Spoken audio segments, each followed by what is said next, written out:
میں اور آپ جس دروازے پر بیٹھے ہیں نا، وہ زمانے کو موڑ کر نہیں دیکھتے، موڑ کر دیکھتے ہیں۔ صلوات پڑھے محمد و آل محمد۔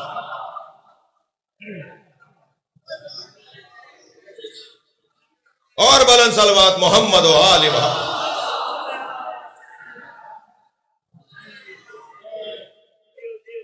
علماء تشریف فرما ہے، شخصیات تشریف فرما ہے، قومیات کے خدمت گزار تشریف فرما ہے، بانیان متولیان تشریف فرما ہے، ان سب کی سلامتی کے لیے ایک بلند صلوات۔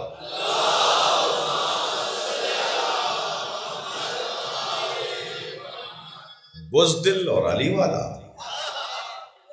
نہیں ہو سکتا، نہیں ہو سکتا۔ ہمت، حوصلہ، خوف علی والوں کیا نہیں ہوتا، جذباتی بھی نہیں ہوتا علی والا، حکیم و دانا ہوتا ہے، سمجھدار اور معاملہ فہم ہوتا ہے۔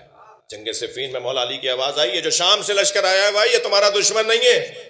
مولا کا ایک چاہنے والا گھوڑے کی پشت پہ کھڑا ہو گیا تاکہ اونچا ہو جائے، مجمع تھا، لشکر بڑا تھا مولا کا۔ اس نے آواز دے کر کہا مولا سے کہ مولا یہ ہمیں مارنے آیا ہے، آپ فرما رہے ہیں یہ ہمارا دشمن نہیں ہے؟ حضرت فرمایا یہ تمہارا دشمن نہیں ہے، تمہارے اندر کا خوف تمہارا دشمن ہے۔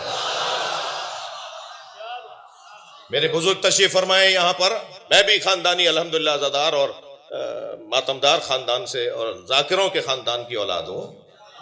ہمارے ہاں یہ سرخ لائن ہوتی تھی، ریڈ لائن ہوتی تھی، علم کا مسئلہ، ماتم کا مسئلہ، ساری دوستیاں اپنی جگہ، یہاں مولا کا مسئلہ ہے، سارے تعلقات اپنی جگہ، یہاں مولا کا مسئلہ ہے، یہاں سمجھوتا نہیں ہوگا، عزاداری پر کوئی سمجھوتا نہیں ہوگا، ماتم پر جلوس پر کوئی سمجھوتا نہیں ہوگا۔ تم نہیں تھے یہ ذکر تھا، تم نہیں رہو گے یہ رہے گا۔ میں کیوں اپنا ریکارڈ خراب کر کے جاؤں تمہارے تعلقات کی وجہ سے؟ تم کل یہاں ہو، کل کہیں اور چلے جاؤ گے، وہاں جا کے کہو گے آپ نے مانی کیوں تھی، ہمیں تو کرنا تھا، یہ ہماری تو ڈیوٹی بنتی تھی، آپ نے ہماری مانی کیوں؟ آپ کہتے نہیں مانتے، ہم کیا کر لیتے آپ کا؟ ہاں یہی بات میں کہتے ہیں۔ صلوات پڑھے ذرا محمد و آل۔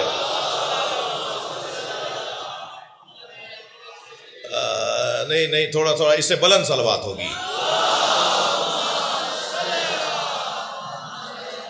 اور تیسرا وہ فرد جسے 6 دفعہ سوچنا چاہیے مولا علی کا نام لیتے ہوئے، وہ ہے تنگ نظر، گھٹے ہوئے دماغ کا، چھوٹی سوچ والا۔ یہ پنجابی ہے، یہ سرائکی ہے، یہ مہاجر ہے، یہ اردو اسپیکنگ ہے، یہ پختون ہے، اچھا دیواروں پہ دیواریں، بیریئروں پہ بیریئر، پھر اور آگے بڑھتی ہے بات تو یہ سنی ہے، یہ شیعہ ہے، نفرت و ہین، اور پھر خاندانوں میں بھی، بھٹیوں میں بھی 25 مسئلے، اور چغتائیوں میں بھی 10 مسئلے، اور سیدوں میں یہ مسئلے کہ یہ زیدی ہے اور یہ جعفری ہے، اور یہ کاظمی ہے تو یہ بخاری ہے۔ کتنی دیواریں اٹھاؤ گے؟ میں بچوں جوانوں سے بات کر رہا ہوں، بزرگوں سے تو دعا چاہیے۔ خبردار، تنگ نظر علی والا نہیں ہوتا، کھلے دماغ والا، وسعت قلبی، سعہ صدر، برداشت، تحمل مزاجی، سب کا احترام، سب کا خیال، یہ مولا علی کے چاہنے والوں کی نشانیاں ہیں۔ جی، بعض لوگوں کا چہرہ اتنا اترا ہوا ہوتا ہے لگتا ہے چھٹا جہاز ڈوبا ہے ان کا۔ ارے مسکرا کے بات کر لو، ذرا آگے بڑھ کے سلام کر لو۔ جی، اس کے بیٹے نے سلام نہیں کیا تھا، دوستیاں ہی ختم۔ میں فقیروں کی اولاد ہوں، فقیروں سے پیار بھی ہے مجھے، البتہ غلط فہمی نہ ہو، یہ روڈ پہ مانگنے والے جو ہیں یہ فقیر نہیں ہیں، یہ تو ذلیل ہیں۔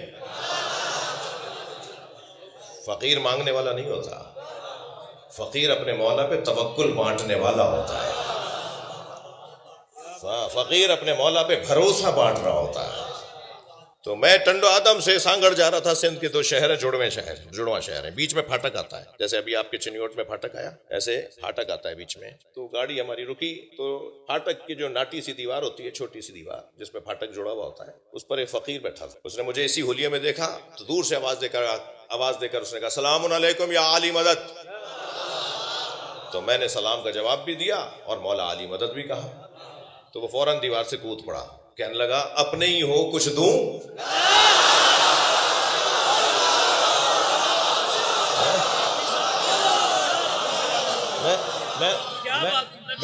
میں نے اپنے دوست سے کہا بھائی گاڑی روکو، مجھے اترنے دو، مجھے پہلا فقیر ملا ہے۔ فقیر مل ہی نہیں رہے بھائی۔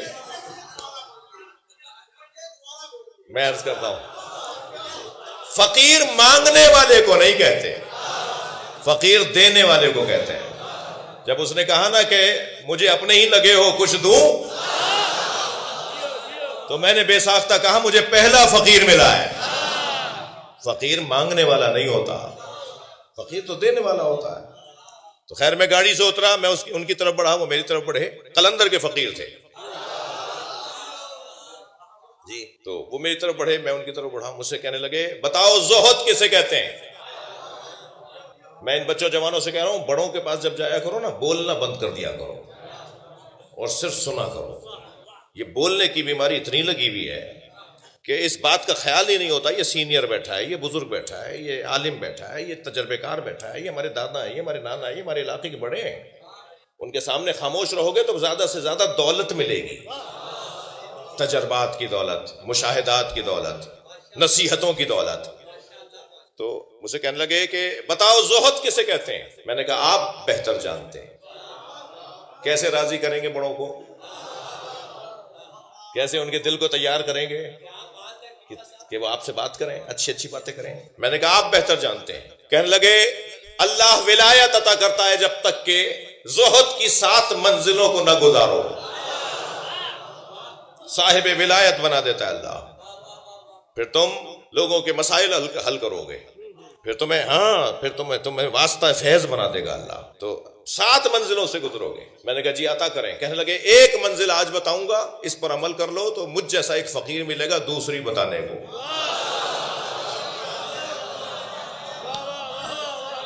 میں نے کہا جی عطا کریں۔ کہنے لگے زہد کی پہلی منزل ہے ذات کی نفی۔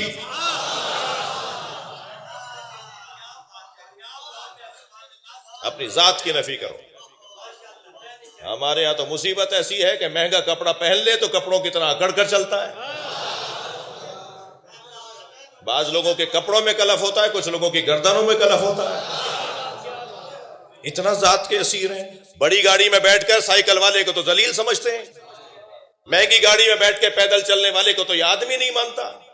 اتنا ذات کا اسیر ہے، اتنا ذات کا اسیر ہے کہ انہیں انجمن کا صدر بنا دو، پھر جو چاہو کرتے رہو، اور اگر انہیں تم نے نہیں بنایا تو پھر کچھ بھی نہیں کرنے دوں گا۔ دین سیاست سے جدا ہے، دین سیاست سے جدا ہے، سیاست دین سے جدا ہے۔ اور اتنی سیاست امام بارگاہوں میں ہوتی ہے، اتنی سیاست مدرسوں میں ہوتی ہے، اتنی سیاست مسجدوں میں ہوتی ہے۔ ذات کی اسیری، انانیت، تنگ نظری ہوتی اس وجہ سے۔ وہ کہتا ہے میں ہی سب کچھ ہوں، بس دوسرا تو کوئی ہے ہی نہیں، کچھ ہے ہی نہیں۔ اس بنیاد پہ وہ تنگ نظر ہو جاتا ہے۔ ڈاکٹر ادیب الحسن صاحب نے کراچی یونیورسٹی میں آرگن ڈونیشن کے حوالے سے ایک سیمینار رکھوایا، اہدائے اعضا۔ اگر میرا دماغ مر جائے تو ضروری نہیں ہے کہ دل بھی فوراً بند ہو۔ اصل موت دل کے بند ہونے کی نہیں ہے، دماغ کے مرنے کی ہے۔ فقہی طور پر بھی، میڈیکلی بھی، شرعی طور پر بھی دماغ کا مرنا موت ہے۔ دل کی تو کیفیت یہ ہے کہ آپ اس کو کاٹ کے باہر نکال کے رکھ دیں، وہ بھی شاید آدھے گھنٹے تک دھڑکتا رہے گا۔ تو یہ دھڑک رہا ہے تو کیا یہ زندہ ہے آدمی؟ مردہ کا نکال کے رکھ دیں، وہ دھڑکتا رہے گا۔ تو اصل موت دماغ کی موت۔ تو جب دماغ مر جائے، وہ جو وینٹیلیٹر پہ جب ڈاکٹر کہتے ہیں بھائی دماغ والی لکیر سیدھی ہو گئی، اب یہ آدمی مر چکا ہے، دل دھڑک رہا ہے مگر اس کا ہارٹ بیٹ آ رہی ہے، تو یہ زندہ نہیں ہے۔ اس وقت میں آرگن نکالے جا سکتے ہیں، گردے، پھیپھڑے، جگر، پتا۔ ہمارے باڈی میں 17 چیزیں ایسی ہیں جو زندگی دیں گی دوسروں۔ وہ سیمینار ہوا، مفتی منیب الرحمان صاحب بریلویوں کی طرف سے تھے، مفتی شیرانی صاحب دیوبندیوں کی طرف سے تھے، اور شیعوں کی طرف سے نہیں مگر شیعہ ایک شہنشاہ حسین ندوی بھی تھا۔ تو ہم نے اپنا مقالہ پیش کیا کراچی یونیورسٹی میں۔ پھر وہ بعد میں ایس آئی یو ٹی نے ان مقالات کو مجموعہ مقالات کے نام سے طباعت بھی اس کی ہوئی ہے، چھپا ہے، کئی دفعہ چھپا ہے۔ تو جب ہم پر واضح ہو گیا کہ قرآن اور حدیث کی روشنی میں اور فقہا کی اجتہاد کی روشنی میں چند شرط و شرائط کے ساتھ آرگن کو ڈونیٹ کیا جا سکتا ہے، اعضاء کو ہدیہ کیا جا سکتا ہے، تو بھائی پھر مجھے بھی ہدیہ کرنا چاہیے۔ تو الحمدللہ میری جیب میں میرا وصیت نامہ ہوتا ہے، وہ کارڈ ہوتا ہے کہ اگر ایسی میری موت ہو جائے کہ میرا دماغ مر جائے اور دل چل رہا ہو، تو پھر یہ میڈیکل کے لوگ میرے اندر سے چیزیں نکالیں اور ان لوگوں کو لگا دیں۔ اور الحمدللہ میری اس تبلیغ سے پاکستان میں سینکڑوں کی تعداد میں، پہلے انگلیوں پہ گنے ہوئے شیعہ تھے جنہوں نے اپنی وصیتیں کی ہوئی تھیں، اب الحمدللہ سینکڑوں کی تعداد میں شیعہ ہو چکے ہیں جنہوں نے وہ وصیت کر دی ہے۔ اچھا میں بول رہا ہوں مگر سناٹا ایسا ہے، توجہ کہیں اور نہ ہو رہی ہو۔ ایک صلوات پڑھے ذرا محمد و آل محمد۔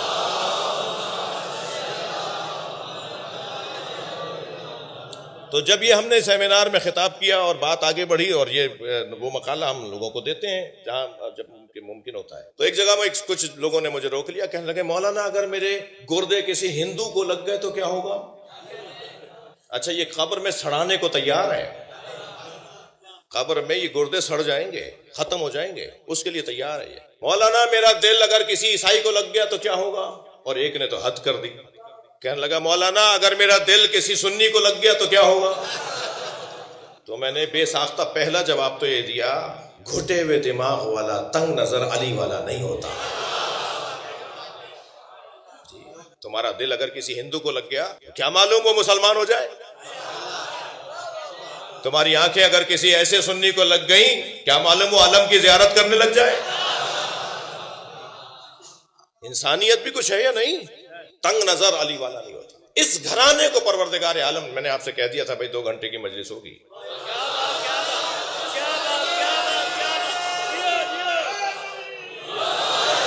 تھک کے نہیں سنے، مجھے صرف جو کھڑے ہوئے دوست ہیں نا ان کا احساس ہو رہا ہے کہ وہ تھک رہے ہوں گے۔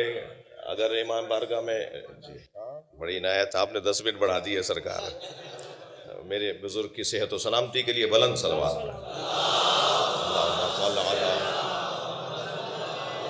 بات روشن ہے؟